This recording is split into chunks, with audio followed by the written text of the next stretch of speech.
Yang terhormat Guru W, yang terhormat Guru W, para guru-guru dari Surabaya, Magelang, Surakarta, dan para guru-guru dari Semarang, juga khususnya panitia yang menyelenggarakan seminar Long Pithology pada sejak minggu hingga hari ini. Juga yang sangat saya hormati Bapak Ibu semua peserta D4 yang sejak minggu hingga hari ini masih bertahan di sini. Perkenalkan, nama saya Warto. Saya mengenal Long Pithology ini dari Pak Arif Wijaya atau dikenal dengan Romo Arif, itu dari Semarang 1 tahun lalu. Bahkan saat itu saya pernah didaftarkan, tapi mungkin saya belum jodoh. Tapi baru kali ini, itu pun juga kami didaftarkan oleh namanya Pak Justin.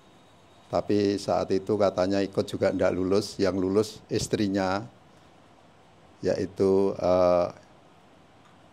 istrinya Mas Justin, yang satu lulus ikut sini. Kemudian kami didaftarkan untuk mengikuti seminar Long Pithology ini. Setelah saya mengikuti, saya merasa tertarik sekali dan merasa senang. Mengapa? Setelah kita, yang saya manfaat yang pertama paling besar adalah ketika kita berdoa itu lebih khusyuk, lebih fokus. Itu yang pertama. Kemudian yang kedua, saya kemarin menunjukkan foto, ada teman kami itu dari Susuan, Kabupaten Semarang, itu punya penyakit sejak tahun 1994.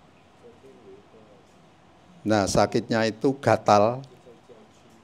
Gatal-gatal ini tadi saya mau share fotonya sini supaya tahu perkembangannya itu bagaimana. Setelah saya hari pertama di buka cakra 7 dan cakra 6, kemudian pagi harinya kami mencoba menterapi teman saya itu. Kemudian hari kedua saya tidak bisa ketemu lagi. Kemudian hari ketiga saya menanyakan bagaimana perkembangannya, karena sakit itu yang gatal-gatal kayak koreng, tapi sebenarnya bukan koreng.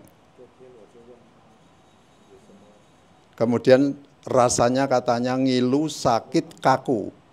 Tapi setelah saya terapi yang pertama itu merasa nyaman, ngilunya berkurang, kemudian sakitnya juga berkurang, dan yang tidak kalah penting adalah bernanah. Saat itu banyak bernanah dan juga retak-retaknya, robek-robeknya itu banyak.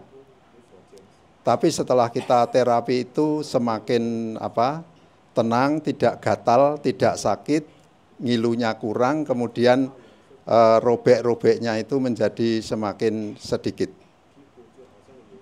Nah, setelah kita dibuka lagi cakra yang ke-5 dan 4, kita terapi lagi. Kemudian saat ini artinya kita sudah menterapi 3 kali. Yang kedua kali kita terapi, dia mengatakan bahwa semakin enak, semakin kurang, dan telapak tangan maupun telapak kakinya itu semakin membaik. Nanah-nanahnya itu semakin kurang dan saat ini hampir rata-rata kering. Kalau ini misalnya foto ini bisa kita share ke ini, Bapak Ibu semua bisa melihatnya. Karena setiap itu saya foto perkembangan dari penyakit itu.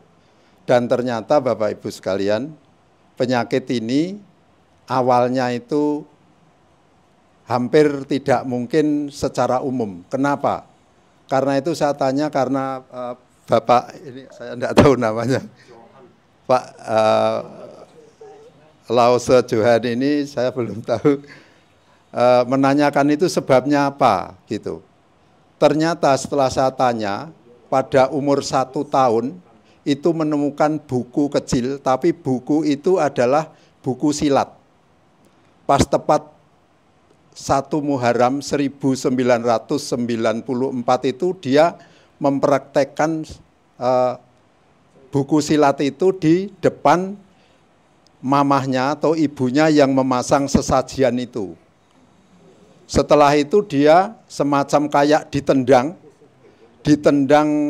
oleh makhluk, tapi makhluk ini secara penampakan adalah seperti harimau, tapi kupingnya atau telinganya ini panjang. Sehingga dia terlempar dan dia melihat, dan setelah dilihat kakinya itu robek. Padahal tidak ada apa-apa, tidak di kanan kirinya tidak ada meja, tidak ada apa-apa, dan setelah dilihat juga tidak menginjak beling atau menginjak barang-barang tajam. Lah setelah itu kemudian kakinya itu mulai membengkak, mulai bernanah, mulai sakit-sakit, jadi kaki kanan kiri. Kemudian setelah itu dia tangannya selalu memegang lukanya itu, akhirnya sekarang ke tangan kiri kanan dan juga kakinya. Itu cerita yang tadi saya gali, penyebabnya apa itu ternyata seperti itu Bapak Ibu. Itu mungkin kalau secara umum mungkin tidak masuk akal, tapi kenyataannya demikian.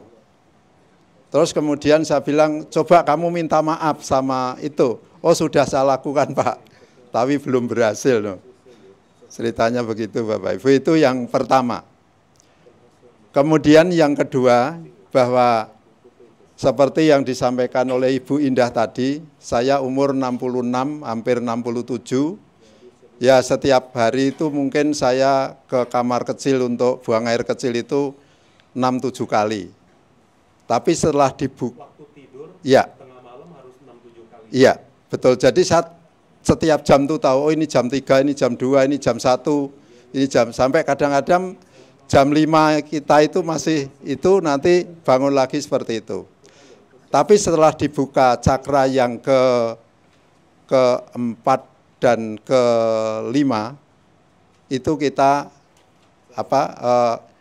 malamnya itu kita kedua tangan sesuai petunjuk dari Lause Wi itu, bahwa kita harus menempatkan kedua tangan di bladder itu.